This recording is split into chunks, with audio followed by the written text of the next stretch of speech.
Well, hello. Welcome to the land of Kakiak. My name is Laurel. I wanted to share with you guys a little bit of my science planning for my 7th grader. So I've already done most of the planning for this week. I am just going to go in and fill in the science column. So we are currently using Apologia's General Science.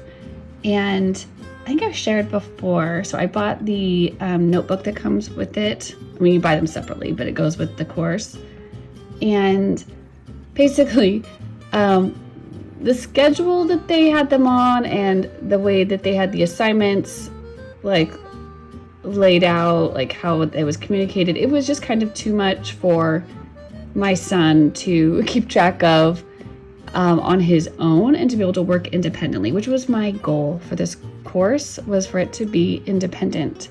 So I've just got my hands pretty full with his 2 younger brothers right now. And so I need him to be doing as much, independent work as possible. So I thought he'd be able to work through that notebook and the textbook on his own, but it really just wasn't working out. It was kind of just too much stuff going on, So I did make the executive decision to simplify, and I just took that notebook off the table. It's just, I didn't throw it away or anything. I may use it or parts of it in the future for other kids, but right now we're really only using it for the lab write-up pages that you can get out of it when he does the labs. So this book does have, though, everything in it, the textbook that you need for the lab. So you don't really actually need the lab write-up sheets because it tells you, how to do the lab within the textbook itself. And we did buy the lab kit. I'll link to all these resources down below so you can take a look at them in more detail if you want. But so we do use the lab kit, and when it comes to labs, just in the textbook, he just does them. So for the reading, I did find that I needed to do a little bit of planning for him just to keep us, just so he knew what the expectations were and that he didn't get off on tangents and take way too long on science. I just want him going through the book basically.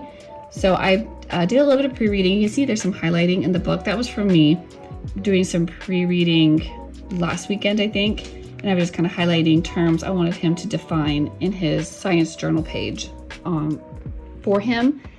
So at first I just said, just define, as you're reading, define the bold words as you come to them. But the truth is that they're actually kind of hard to see.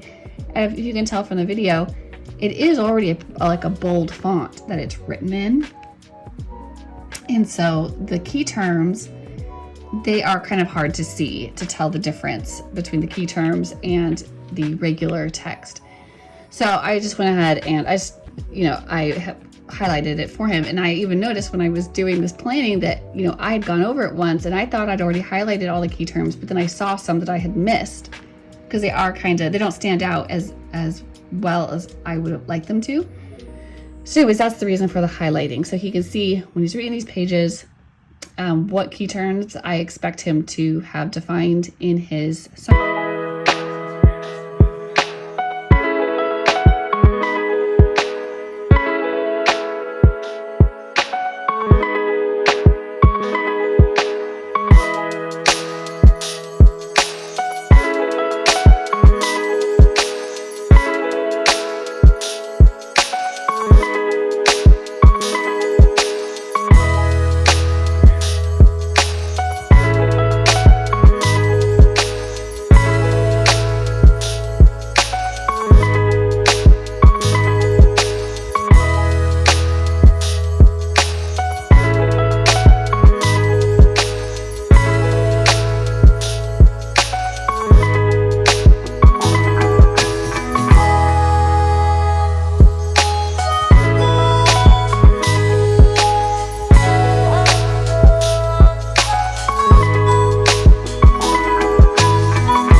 elements.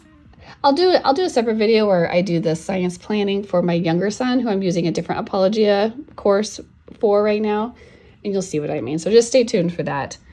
He's doing astronomy. So in my planner, I'm just writing out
penciling his weekly activities. And this is just a reminder that resources should work for you. Don't tie yourself in knots to fit the mold. Sometimes when they're designing these curriculum, they've got a different model in mind. So do what works for your family and don't feel bad if you break the molds. All right, happy homeschooling.